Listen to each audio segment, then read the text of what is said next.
Quick morning look at the physique.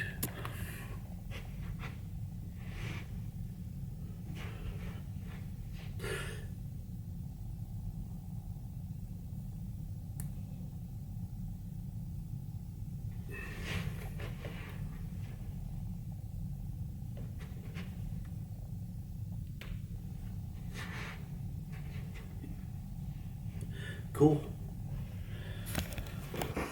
It's crazy for me to think where I'd be had I had never, ever made the series Matt Versus back in 2011. For those of you guys who are either new to this channel or didn't watch me back in 2011 or 2013, Matt Versus first season and second season were both, I guess, documentary series chronicling my personal life in terms of my natural bodybuilding competitions of each season.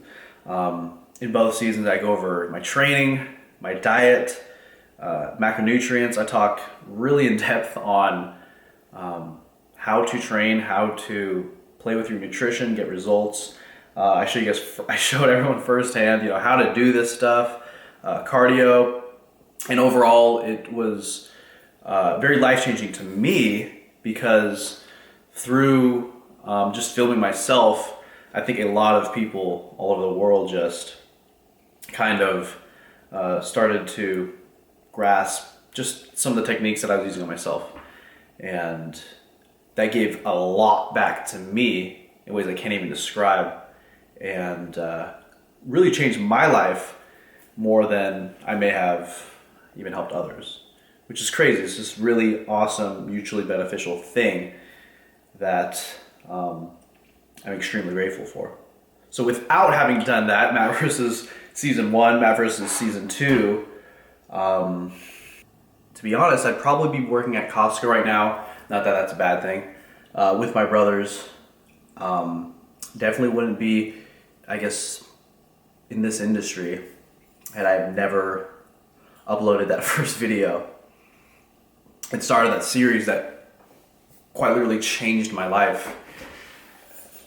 And I feel like it's happening again right now. I feel like the way that changed my life, just a video series, I feel like it's back. I feel like there's something weird, there's something special about this.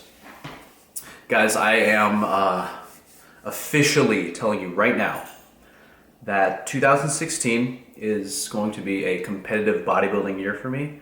I am going to step back on stage. I'm going to get all shredded, lose all the body fat, step back on stage, excuse me, go for my pro card, plural hopefully. But it's funny because even more than that, like that seems like it would be the goal, right? Hey, start a series where you go win your pro cards. But it's funny because it's weird. It's hard for me to explain. It is the goal, but it's not the goal, because you guys are probably going to join me on this journey of transformation where I am not just here to lose body fat. I'm not just here to step on stage, compete against a bunch of other dudes in posing trunks, all tan and oiled up. But I guess I'm just here to share with you. I'm here to interact. I'm here to, I guess, just be vulnerable once again in a way that allows myself to grow, much like I did back in 2011 and in 2013. In 2014 and 15, not that those were non-growing years or whatever, I just feel like I didn't really give everything all that I had, and I guess I didn't quite have goals. Now, goals for this year, I'll be sharing with you as we go on this series, but that's a huge difference. There are goals this year. There are goals, not just in bodybuilding, but in plenty of different areas. And I'm excited for you guys to join me as I accomplish these goals. And you'll see firsthand that kind of done making promises and saying what I'm going to do, and instead just, guys, join me as I do it. So that's what this series is about. Matt versus 2016, Matt versus 3.0. In just a moment, I'm going to show you guys where I'm currently at about 100 and just below 180 pounds, with some posing update. And in fact, let's bring that on. Let's bring that on right now. Okay. Start this off with a few different angles. Well, excuse me, camera positions. So different lightings that I didn't decide to use. That one and this one. This is with the light directly on me with a pretty open window right there. Didn't go with either of these, but this next clip is the one I did go with. Hey everyone, my body weight is now below 180 pounds, so I'll be doing a posing update to show you guys how this looks. Starting 175 pounds, I'll start wearing posing trunks to practice using those a little bit more. About 15 weeks out, I believe, from the first show, and let's begin. Okay. Maxie, can you move? Maxie, come on. Go. All right, guys, thank you so much for joining me. Here is the current physique, a bit less than 180 pounds. Average weigh-ins, I believe it's around 179 and a half or so. So just past that 180 pound barrier, that stepping stone, on my way down to, well, I'll cover this in more videos, but most likely somewhere between 155, 160 pounds, which might sound crazy to you. But this is some pretty half natty lining we got going on here that definitely shows off the crevices, the shadows, etc. So this is, I'll be honest, this is some pretty good lighting that I chose to use here. So here's where I'm currently at. I don't know if I told you, but I have actually been cutting for about 4 weeks now. About 4 weeks now, so I started cutting at technically 19 weeks out. I was about 185 and a half, 186-ish pounds, so I brought that down quite a bit. Over these past couple of years, I have put on a lot of muscle. It feels like the difference, I mean, obviously it was a 3-year difference, 2013 to 2016 competitive seasons, compared to 2011, 2013. But man, it feels like I have progressed a ton, especially in the hamstrings, especially, I mean, legs in general, back and arms. So, I mean, even my calves are bigger, which you can't really see too well right here, but especially from the side, they look much better. And I think over time, as my posing gets better, we can see that my hamstrings are quite bigger, and they'll show. Shoulders, of course, are bigger too. Everything is just bigger and better because I feel like I've been training really, really, really smart and obviously extremely hard over these past couple of years so that I could pack on as much muscle as possible and as little fat during that time as well. So I'm extremely pleased with how I look here at around 180, just a bit less than 180 pounds. Man, I am excited. I'm very excited to see what this season brings. Seriously. Now, oh yeah, I forgot the one last mandatory pose that they do in some shows. There it is. Sweet. Guys, let's begin day one, Matt versus 3.0. Morning weigh-in, 178.1. This mornings I'm just like, what did I say was gonna happen? So that was pretty cool. I really guesstimated, you know, I'd end up hitting this 178.1 over here, which is awesome. So I guess since the beginning of the month of December, if I had to give you a number, I was about 186, maybe even 186 and a half, and brought that down to about 178, you know, 178 and a half in terms of averages. So that's pretty good for the month of December. For the month of January, we gotta take it down another, you know, 5-6 pounds for this month. So, you know, we gotta take it down 5 to 6 pounds in January. more like 6 to 7 pounds in January, 5 to 6 pounds in February, 4 to 5 pounds in March, and then, you know, a pound or so in April. All right, getting today started around noon. Believe it or not, I was out a little late last night and wanted to get in a good amount of sleep to really start things off. I love my good sleep. So, Maxie, let's get you fed, buddy. Come on. Every morning, I feed my buddy Maxie, who is technically my ex-girlfriend's dog, ex-girlfriend's family's dog, and I've had him here with me for, you know, well over a year, like a year and a half, I'd say. But the unfortunate thing is, sometime within the next month, 2 months, or maybe 3 months, he'll probably be going back to their house with their family, because I guess the whole reason he's here with me in the first place is he doesn't get along with one of the dogs they have. It was a dog they got, you know, maybe 1.5 to 2 years ago or whatever. And in fact, when they had them both in the same house, they had to keep them separated at all times because they fought like to death. So he's been here just to keep that, you know, out of the picture. But the other dog is starting to not have good health, and they kind of predict 1 to 3 months for the other dog, Rudy. And so Max here might just have a month or 2 or 3 with me, which it's gonna be sad. I'll be pretty lonely if we don't have Maxie here no more. Megan's like, that's the perfect time to get a puppy or a cat or a puppy.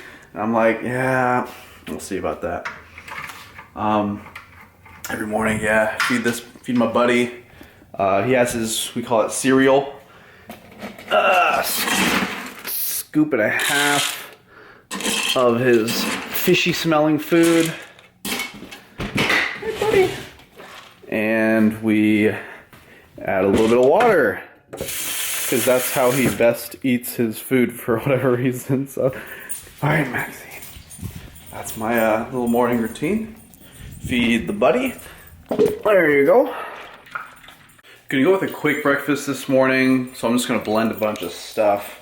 I'm gonna blend a banana, some Greek yogurt, whey protein, kale, and just, you know, get my breakfast in super fast, hop in the shower, and hopefully I get to the gym soon so that I get the day started. This is how I like my blueberries. Tons of them. Oh snap, look what I found. Berry medley frozen fruit. I'm not really sure about the weighings of this, so I'm just gonna put some in here. Jeez, it's so freaking cold. Ah, gosh. Yeah, I'm not sure you're supposed to let your frozen fruit get all like that. That's, yeah, wow. All right, so we're looking at a banana, 2 handfuls of blueberries, serving of frozen berries, just various berries. We got a bunch of kale, very little bit of, maybe 30 grams of oats. We have about half a serving of Greek yogurt in there on the top. We have 1.5 scoops of whey protein, and we have a little bit of apple cider vinegar. And let's get going.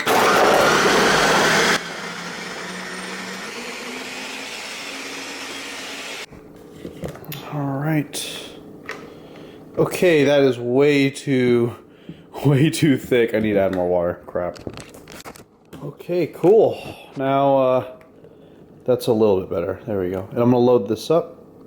It's gonna take like 2 shaker cups to drink this, and I'm gonna have my fish oils, vitamins, and all that stuff. Oh yeah, I forgot to mention I put a little bit of Splenda in there too. One reason I like to do these big giant smoothie shakes, well, I guess a couple reasons. It's good for when I, you know, woke up late or I wanted to get to the gym at a certain time. I want to get that food in, you know, as well, and I don't like to get my food in too close to the workout in terms of time proximity. So it helps for that.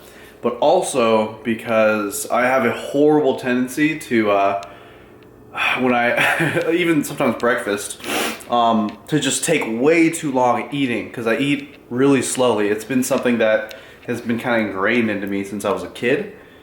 eating at the dinner table. I was always like the last one to finish eating for whatever reason. And it's just a part of me. And sometimes I'll watch a TV show, and that's something I'm trying to kick the habit of, is sitting down and slowly eating while watching like a full episode of something. So this breakfast shake, I might actually make this a regular thing, to be completely honest, guys, because this allows me to, one, kick a bad habit that I'm trying to get rid of, and two, just quickly get my breakfast in, no BS, get my day started really fast, and off running, and not watching, like TV or shows that I might be interested in. So let's see how it goes. I'm gonna start today and keep this bad boy going. Here was my lighting Testing, test testing. that helped me pick this location. I saw it and I was like, oh, damn, I think I might go with this. This was probably an hour or an hour and a half after having that extremely huge shake that literally filled up 2.5 or 3 of my shaker bottles with just vegetable shake, vegetable and fruit shake. I was surprised how well I digested it. I did go to the bathroom, and then after that, I felt good. I felt really good. Okay, got to the gym, warming up on a little bit of cardio, just 5 minutes. Then do some dynamic stretching and begin my leg day. Got Megan over here. Hey, I'm doing leg day too. Cool. You didn't put me. Oh, don't worry about it. It's fine. So quickly, just glancing over some of my warm-ups, not all of them, definitely not all of them. Interesting thing was this workout, my hamstrings, especially my right hamstring, was extremely tight, very fragile. So I had a feeling that I might not be able to do what I came here to do. I actually squatted just 3 or 4 days before this, and this was supposed to be a workout where I started with the stiff leg deadlift, then did leg press, then did hip thrust. But as I was warming up, I kind of assessed the situation, and my last leg day, I squatted, and then I did I did glute ham raises for the first time in a long time, and then reverse hyperextensions for the first time in practically a year. It really killed my erectors in a good way and really destroyed my hamstrings. So I decided today I was going to squat again. Last squat workout was incredible. 390 for a set of 10, 365 for like 3 or 4 sets of 10 after that. Incredible. So here we are looking at 395, where I'm going for a set of 8. So I have an interesting little fun, I guess, auto-regulation kind of method for a lot of my lifts. So I did 10 of 390, going for 8 of 395 here on the squat. And based on how it feels, I dropped the weight 5%, 7.5%, or 10%. And then I do 2, 3, 4, maybe even 5 sets until I hit a set where I feel like I only have 1 rep left in the tank. Granted, on the top set, which is this, I try to keep it around up to 1 rep left in the tank.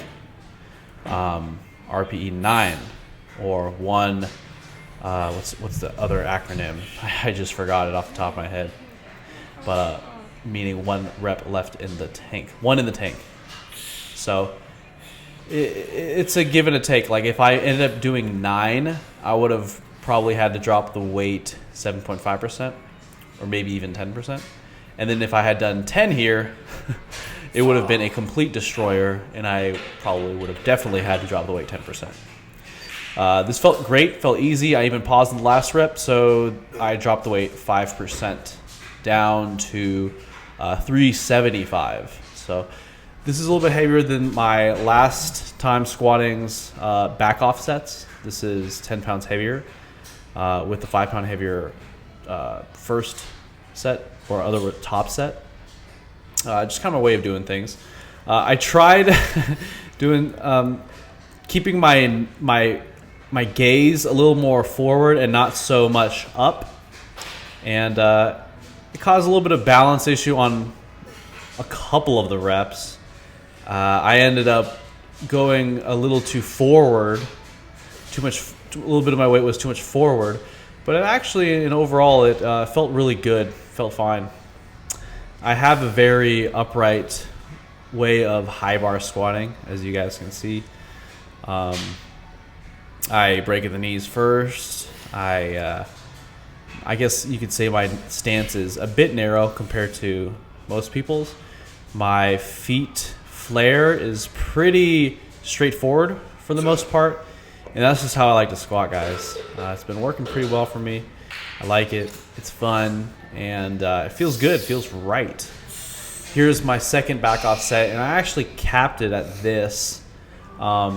This set I started to, I guess, feel it, you could say. So this is my third set squatting. Second back off set with 375 for 8 reps. That first rep was, that was the rep that I was far forward. And something felt a little bit off. So sometimes it's funny, each individual rep, I can tell if that was like quote unquote a good rep in my mind or not. And for those who've been squatting for a long time, you know exactly how that feels. There's a certain way your squat should feel to you in your mind. And there were certain reps that I was like, oh gosh, that was not my preferred rep. And there were certain reps where I was like, oh man, that was it. It's this weird feeling of my hamstrings touching like my calves practically. This weird way of me folding in such a way that I'm like, damn, that was a good rep. I can tell that was a good rep. Not every rep's like that, but yeah, you try to make them all. You try to make as many as possible that way, just by having a good standard of form. So there we go. That was the third set of squats, the second back off set with that weight. January 1st, 2016. Barely anybody even here. Yeah. Yeah. Generally after squats, I like to do stiff leg deadlift, but like I said before, my hamstring was just not the business. I decided not to do it. So instead, we went with the hip thrust, which is my favorite glute-specific exercise. I credit quite a bit of my glute development right now to having done a lot of hip thrusts and, of course, plenty of sumo deadlifts in the past, which I'm actually not doing at the moment due to just preference, hip issue, as well as for bodybuilding goals. I train just a bit differently when, you know, bodybuilding is, I guess, the priority, or muscle retention is the priority. So I train just a bit differently. Third exercise, I ended up doing 3 sets of 10. I've been slowly adding weight each time I do this. I started with 7 plates, and I added 5, added 5, added 5. I'm on 7 plates plus 25 pounds per side. I go all the way to the freaking bottom. I know a lot of people can do even more weight than this, definitely. I'm not that strong at this. I also see a lot of people not really go very deep, which I guess it's their prerogative. It's just, it's a much, you get, I feel like you, this exercise offers a lot the deeper you go. So I guess just keep that in mind if you guys have a Cybex leg press. Right now, this is my other favorite quad exercise besides squats. I love it a lot. I can hit my quads just as good as squats, except that my back isn't a limiting factor, and it doesn't really feel like, you know, my nervous system and my freshness, quote unquote, can become a limiting factor on this. I can pretty much grind away at this Cybex leg press. It's almost just like pure will and drive, whereas I mean, granted, technique, form, all that good stuff does matter, but with a squat, it's just so technical. And I still prioritize the squat, but this helps me keep quite a bit of quad volume work in there. I won't bore you guys with the entire set of this calves, or especially all the sets, but basically did 5 sets of 6 with 290 pounds. Pause at the top, pause at the bottom, good squeeze. It's kind of how I've been doing calves for the longest time, and I've been feeling lots of progress, and I have never felt like my calves haven't grown ever since doing it that way. After that, decided to do at least 3 sets of abs. This is probably my favorite hands down favorite ab exercise at the moment. I like to keep my hips above my knees, which requires me to, as I crunch down, kind of go forward a bit, and then as I come back up, to shift my hips back a little bit. If you go ahead and do it, then you'll understand what I'm talking about. But when I go down, I have to actually shift my hips forward. As I go back up, I physically have to kind of shift my hips back a little bit, forcefully. I like to squeeze, I like to stretch. You can see at the top that I basically extend my back, my upper back, just so I can get a really good stretch in my abs, and then come back down and flex and contract the shit out of them. After that, play with some really light seated hamstring curls, just extremely light, just because my right hamstring was not feeling like it could handle a very heavy stretch. So that's why I took it pretty light. And then finally after that, 3 sets of 8 with these seated calves. Pause at the bottom, pause at the top, not necessarily exploding on the way up, but very slow on the way down. Even in just controlling the entire thing, not exploding on the way up. Ever since having been doing like this, just like I said before, I do not feel like I have plateaued with calves. I feel like they're getting bigger, stronger. Obviously now I'm in a caloric deficit, so they're not going to be really growing. But I have never plateaued. I just don't feel like I plateau in strength or hypertrophy. And it's just because there's always a way to grow if you just figure out how to train, you know? That's a topic for another video. Wow, good leg workout. Gets so dark so early. It's crazy. Got a protein shake right here. And in here I got 4 rice cakes. Broken up, I have 2 of the caramel flavor and 2 of the cheesy flavor. I eat these on the way home. Wasn't expecting today for Chipotle to be closed. I had no idea. So I'm just debating in my head if I'm gonna pick something to eat on the way home or go home and cook up some rice and lentils and stuff like that. I had planned for today to be a refeed day, something like 50 to 60 fat, 400 carbs or so, maybe 425 to 450 even, 200 to 225 protein. But no Chipotle, so we'll see what I come up with. Headed home now. About to grab me some sandwiches. This is a place that my buddy Chris Elkins kept telling me to go to, and I finally went here.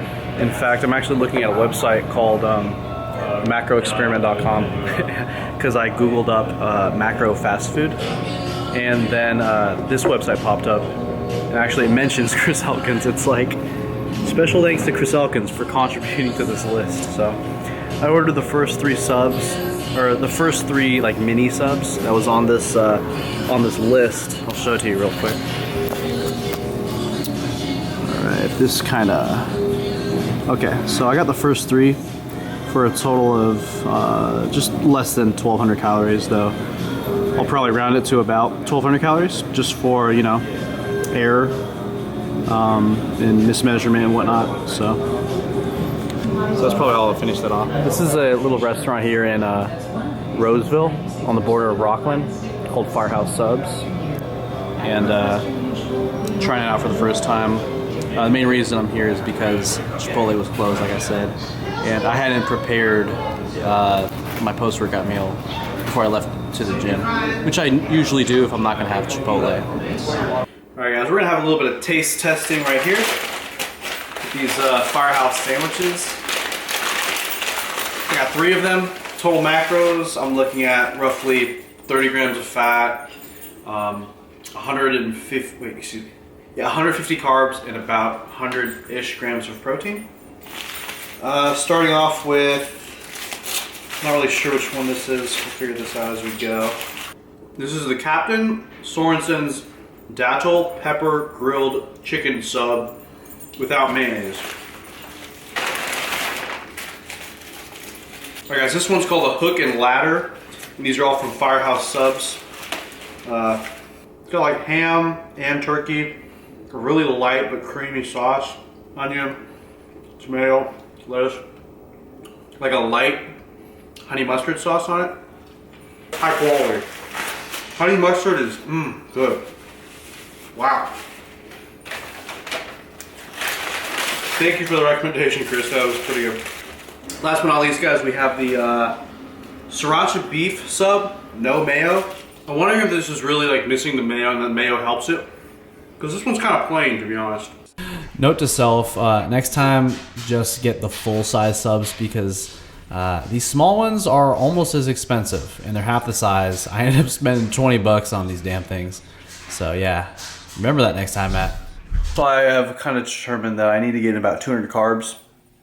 I figured I was going to have rice and lentils and whatnot, but kind of not in the mood for that. Plus it takes a little bit of time to cook. I want something I can eat right now. So I decided on 200 carbs worth of rice cakes. And what's funny is Max thinks that he deserves one because the other day Megan gave him one. And now whenever I open up a rice cake thing, he thinks it's for him. Anyways, gonna try to hit like 20 rice cakes of various flavors. I got caramel, this apple cinnamon type one, and the like about 5 of these rice one, or excuse me, these cheese ones. And I got this big bowl. It's gonna edit videos, emails, and a few other things. Let's hope that I can actually eat these. I'm gonna try to aim for like just snack on these and finish this in like 20 minutes. We'll see how this goes. I'm a really slow eater, guys. I don't know about you guys, but with me on my like specifically carb up days, refeed days, I like to get, if possible, best case scenario, I like to eat carbs that make me feel really full, that I feel like kind of fills my muscles up. Instead of really fibrous carbs, I'll try to keep my fiber at like the bare minimum of what I'm trying to hit. Not necessarily the bare minimum, but I'm not trying to eat tons and tons of like beans and lentils on my refeed day. I tend to enjoy more rice and rice kind of carbs. Even sweet potato, I'm really cool with that. I'm cool with potato. I'm even cool with like pasta and those kind of carbs. That's why I'm eating all these rice cakes right here. I just really like it. It makes, I feel like it really just fills me up. Not just in terms of my stomach, like I said, but the muscles. So tomorrow I just have like this crazy massive pump. And that should feel pretty awesome. So, all right, I'm gonna eat these 20 rice cakes right now. Let's do it. All right, guys, so sorry if this episode seemed a little long to you. I just don't want to leave anything left on the computer when I can just, give it to you, uploaded. Well, that was pretty cool. I actually finished this in about 15-20 minutes, guys. I'm making progress. I'm trying to go from slow eater to fast eater. Not that eating food quickly is the most important thing in life, but when you can basically make a Chipotle burrito last almost the entire Star Wars movie, you probably need to step your game up, right? Yeah, I eat that slow. So it's just one of my little things I'm working on. Today, macro-wise, I believe I finished off the macros at around 40 to 45 fat, which is just a little bit low than what I try to aim for on a refeed day.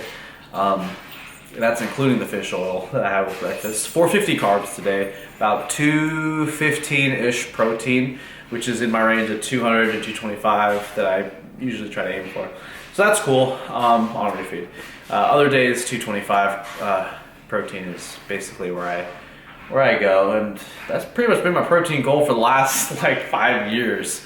I might do 230 or 235, who knows. To be honest, I'm totally cool with a range. I'm really cool with ranges. 220 to 240 protein, it's cool with me. Even 200 to 240 protein, cool with me. I try to be as strict and as flexible as the moment requires, as the situation requires, and that's what I'm going into this prep with. In fact, briefly, I could let you guys know that I got from 186 and a half, it was practically 187 to be honest, down to the 178, 179-ish area, so 6-7 pounds through the month of December. simply by doing this. Removing the Gatorade I drank during a workout, right? So we did that. And I took the chocolate chip muffin, whether it was vanilla chocolate chip or double chocolate chip type muffin, the Costco type brand, huge ones with tons of fat in it.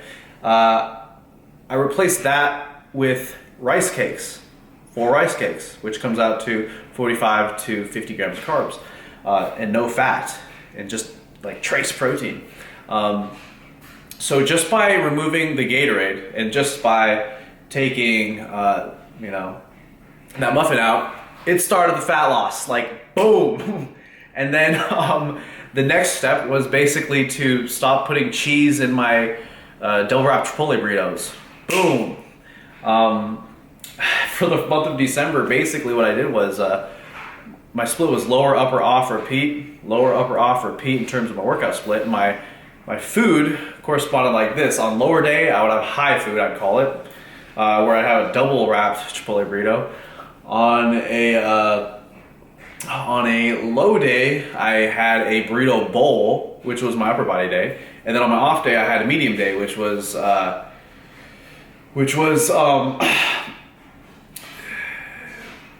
basically